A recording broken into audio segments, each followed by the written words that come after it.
Assalamualaikum warahmatullahi wabarakatuh. Adakah kita adil orangnya? Bila untuk dunia, kita bermati-matian, kita ada atur cara, kita ada rancangan, kita ada persiapan, ada pengorbanan dan sebagainya. Kita ada sales target, kita ada benda-benda yang kita nak capai, kita tahu apa nak korbankan.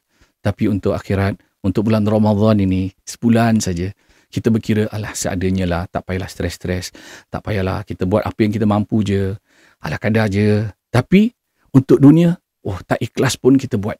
Janji kita dapat apa yang kita nak. Rumah besar, kereta besar, kekayaan, nama dan sebagainya. Akhirnya nanti di akhirat bagaimana? Adakah segala apa yang kita telah capai, rumah besar, ada nama, ada pangkat, ada duit, ada kekayaan akan menyelamatkan kita daripada siksaan api neraka? Inilah peluangnya pada bulan Ramadan ini. Kita berkorbanlah. Jangan kita mengada-ngada dengan katakan, alah tak ikhlas nanti kalau kita buat tak dapat pahala. Buat ala kadar je. Bagaimana agaknya?